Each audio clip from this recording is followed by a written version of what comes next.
आदरणीय सम्पूर्ण प्रभुको दास छोराछोरी जनहरूमा क्रिस्चियन न्यानो अभिवादन साई जय मसीह र प्रियहरू, आज हामी केही परमेश्वरको जीवित वचनलाई हामी हेर्नेछौँ। हामी सबैजना परमेश्वरको वचनलाई पढ्न गइरहेको छौँ।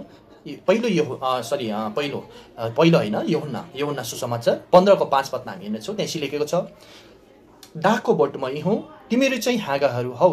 यदि कोही ममा रह्यो भने र म त्यसमा रह्यो भने त्यसले धेरै फल फलाउँछ, किनकि मबाट अलग रहेर तिमीहरू केही गर्न सक्दैनौ। है, यो पदले हामीलाई के भन्न खोजेको भन्दाखेरि चाहिँ, यदि हामी यीशुबाट टाढा छौँ भने हामी है आध्यात्मिक रूपमा हामी कमजोर हुन्छौँ र फलदायी बन्न सक्दैनौँ। जब हामी परमेश्वरदेखि टाढा हुन्छौँ भने हामी केही फल फलाउन सक्दैनौँ। है, आत्मिक फल फलाउन हामी सक्दैनौँ। है, अनि हामी छिटो गरेर यशाया 59:2 हामी पढ्नेछौँ। त्यहाँ यसरी लेखेको छ, तर तिमीहरूको अपराधहरूले तिमीहरूलाई परमेश्वरबाट अलग गरिदिएको छ, तिमीहरूको पापहरूले उहाँको अनुहार लुकाएको छ र उहाँले नसुनुन्। आमेन। यो पदले पनि हामीलाई के बुझाउनु खोजेको भन्दाखेरि चाहिँ, पापले हामीलाई परमेश्वर र यीशुबाट टाढा बनाउँछ। है, पापले चाहिँ हामीलाई के गर्छ, परमेश्वरदेखि हामी टाढा पुर्याउँछ। त्यही कारणले गर्दाखेरि आज धेरै हाम्रो मित्रहरू, दाजुभाइ तथा दिदीबहिनीहरू एकदम अगाडि परमेश्वरमा बढिरहेको हुन्छ, सेवा सङ्गतिमा गइरहेको हुन्छ। है, तपाईँले पनि देख्नुभएको छ, एकदम मिठो मिठो गवाईहरू, एकदम आशिषित गवाईहरू बाँडिरहेको हुन्छ। छैन त्यहाँपछि 1-2 महिना, 3 महिना, 1 वर्ष, 2 वर्ष, त्यहाँदेखि हामी परमेश्वरदेखि टाढा हुन्छौँ अनि त्यही पापमा हामी बढ्दै जान्छौँ। एकजना हाम्रो पास्टर बाउले भन्नुहुन्थ्यो, अन्य जातिहरू जब उनीहरूलाई दुःख हुन्छ, पीडा हुन्छ, बिग्रिन्छ भने उनीहरू प्रभुमा आउँछ अरे क्या, क्रिस्चियन बनिन्छ अरे क्या। तर जब क्रिस्चियनहरू बिग्रिन्छ भने शैतान हुन्छ भन्छ। अनि अहिले सोच्छु, एक प्रकारले यो कुरा सही हो। अनि प्रियहरू, आज तपाईँ र हामीले चाहिँ परमेश्वरको अभिषेक पाएको छोराछोरीहरू, अनि हामी पछाडि फर्किनु हुँदैन। हामी अगाडि परमेश्वरको वचनलाई पढेर सेवा सङ्गतिमा लगातार हामी रहेर चाहिँ परमेश्वरमा चाहिँ हामी अगाडि बढ्नुपर्छ। हुन्छ, हामी छिटो छिटो जानेछौँ। है, मेरो यो टपिक होइन। अनि फेरि हामी हेर्नेछौँ याकुब 4:8 पदमा हामी यसरी पढ्न सक्छौँ। याकुब 4:8 पदमा, परमेश्वरको नजिक आऊ र उहाँ तिमीहरूका नजिक आउनुहुनेछ। है, तिमीहरूको हात चोखो पार। है, फेरि म पढ्नेछु, परमेश्वरको नजिक आऊ र उहाँ तिमीहरूको नजिक आउनुहुनेछ। ए पापी हौ, तिमीहरूको हात चोखो पार। दो मनका मानिस हौ, तिमीहरूका हृदय शुद्ध पार। देख्नुभयो त, परमेश्वरले उहाँले भन्नुहुँदैछ हामीलाई, है, म आउँदैछु। तर हामीले आफ्नो हृदयको ढोकालाई हमेसा खोलेर राख्नु त पर्यो नि त आफूले। है, वेलकम त गर्नु पर्यो नि त। कसै पाहुनाहरू तपाईँकोमा सिधै दैलो ढक ढक नगरिकन सिधै खोलेर आउँदैन नि। हामीले पनि पवित्र आत्मा परमेश्वरलाई हामीले स्वागत गर्नुपर्छ। यो वेलकम, अनि परमेश्वर आउनुहुन्छ। है, र यो पदले चाहिँ हामीलाई के बुझाउँछ भने, यदि हामीले यीशुतिर फर्केर जान्छौँ भने उहाँ पनि हामीतिर आउनुहुनेछ। हामी कहिले पनि ढिलो भइसकेको छैनौँ। धेरैले सोच्छ, ला अब त मेरो भयो, ढिलो भयो, अब त म यत्रो वर्ष त भयो मैले पाप गरेको, प्रभुदेखि टाढो भएको, सेवा सङ्गतिमा जानु छोडेको, चर्च जानु छोडेको।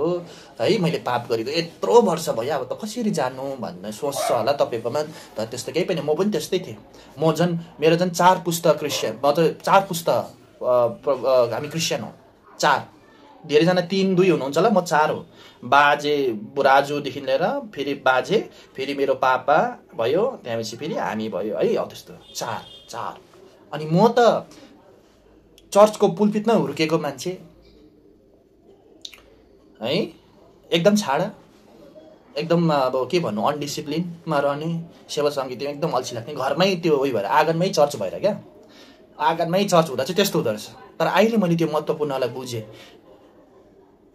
हो कि होइन भन्नुहोस् त। अनि त्यो कारणले गर्दाखेरि परमेश्वरदेखि हामी टाढा हुनु हुँदैन। रुन्छ। हामी अलिक तल जानेछौँ है। एउटा दृष्टान्तलाई हामी पढ्नेछौँ। लुका 15:18 लिएर 20 पदसम्म। अहिले हामी पढ्नु हुँदैन, तपाईँहरूले नोट गरेर राख्नु, न त पढ्नुहोस्, बादमा पढ्नुहोस्, अहिले नपढ्नुहोस् है। यहाँ एउटा उडाउँते पुत्रको दृष्टान्तलाई हामी हेर्नेछौँ है। 18 पदमा यसरी छ, म उठेर आफ्नो बुवा कहाँ जानेछु र उहाँलाई भन्नेछु, बुवा, मैले स्वर्गको विरुद्धमा र तपाईँको दृष्टिमा पाप गरेको छु है। छोरा चाहिँले, तपाईँलाई थाहा छ यो एउटा कथालाई, यो दृष्टान्तलाई, जब छोरा दुईजना दाजुभाइ हुन्छ है, कान्छाले चाहिँ आफ्नो भाग सम्पत्ति मागेर ऊ जान्छ, त्यहाँ गएपछि उसले यसो आराम गर्छ अनि सबै पैसा सकिन्छ, त्यसपछि उसले काम पाउँदैन अनि उसलाई निकालिदिन्छ, त्यसपछि उसलाई सुँगुरको चराउने एउटा व्यक्ति बनिन्छ, त्यसपछि ऊ खानु पाउँदैन, केही पाउँदैन, धेरै दुःख पाउँछ। अनि त्यहाँ उसले चाहिँ सम्झिन्छ कि उसले बुझ्छ कि अब म आफ्नो पिता कहाँ, आफ्नो बाउ कहाँ म फर्किनेछु भनेर है। तर अब उसको छोराको मनमा धेरै सवाल थियो होला, क्वेसन थियो होला, म गए पनि के गर्छ होला, अँगाल्छ कि अँगाल्दैन, मलाई वेलकम गर्छ कि गर्दैन। तर हामी त्यहाँ पढ्न सक्छौँ, आफ्नो बुवा दुगुर्दै दुगुर्दै गएर आफ्नो छोरालाई जस्तो घिनलाग्दो गनाइरहेको अवस्थामा पनि, यस्तो मैला अवस्थामा, कत्लाको अवस्थामा पनि आज बुवाले चाहिँ आफ्नो छोरालाई अँगालेको थियो। अनि परमेश्वरले पनि तपाईँ र हामीलाई त्यसरी नै अँगाल्नुहुन्छ। ऊ दुगुर्दै आउनुहुन्छ, हामीलाई अँगाल्नुहुन्छ। तपाईँ जस्तोसुकै अवस्थामा किन हुनुहोस्, तपाईँ पापी हुन् किन नहोस्, तपाईँले पापे गरेको किन नहोस्, तपाईँले मृत्यु गरेको किन, मतलब मर्डर गरेको किन नहोस्, तपाईँले जेसुकै गर्नुहोस्, चोरी डकैती जेसुकै, तर जब तपाईँले आफ्नो हृदयलाई परिवर्तन गरेर जब परमेश्वरमा तपाईँ फर्किनुहुन्छ भने उहाँले त्यस्तै अवस्थामा पनि तपाईँलाई अँगाल्नुहुन्छ। सबैजनाले कराएर आमेन भनिदिनुहोस् न है। अघि मैले त्यही भन्नु खोजेको, हामी ढिलो भएको छैन, हामी अझै पनि समय छ, हामी परमेश्वरलाई है हामी ग्रहण गर्न सक्छौँ।